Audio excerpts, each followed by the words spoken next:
चलिए अब आपको हम ग्राफिक्स के जरिए समझाते हैं कि आखिर इन किसान संगठनों की प्रमुख मांगे क्या क्या हैं।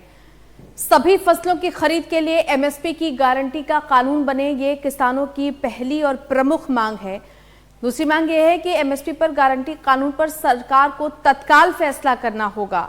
देश भर के किसानों की कर्ज माफी की जाए, ये भी किसानों की प्रमुख मांग है और इसी को लेकर वो सड़कों पर हैं। इसके अलावा बिजली अधिनियम 2020 को रद्द किया जाए, वहीं लखीमपुर खीरी में मारे गए किसानों के परिवारों को मुआवजा दिया जाए और इस मामले में न्याय किया जाए।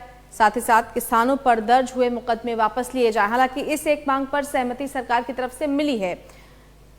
तो ये प्रमुख मांगे हैं किसानों की कि सभी फसलों की खरीद के लिए एमएसपी की गारंटी का कानून बने और इस पर सरकार तत्काल फैसला करे। इन्हीं कुछ मांगों को लेकर किसान संगठन एक बार फिर से सड़कों पर हैं। इसको लेकर अभी तक कोई फैसला नहीं हो पाया है।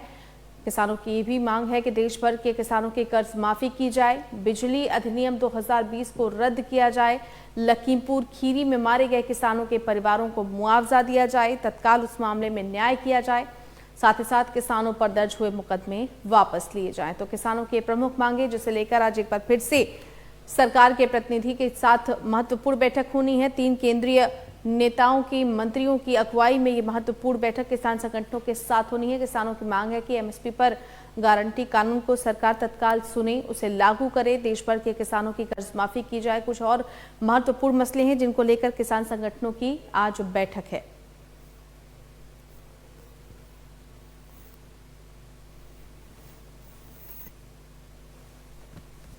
तो ये ऐसी मांगे हैं जिनको लेकर किसान संगठन एक बार फिर से सड़कों पर हैं। आज शाम 5 बजे होने वाली बैठक पर भी सबकी महत्वपूर्ण नजरें टिकी हुई हैं।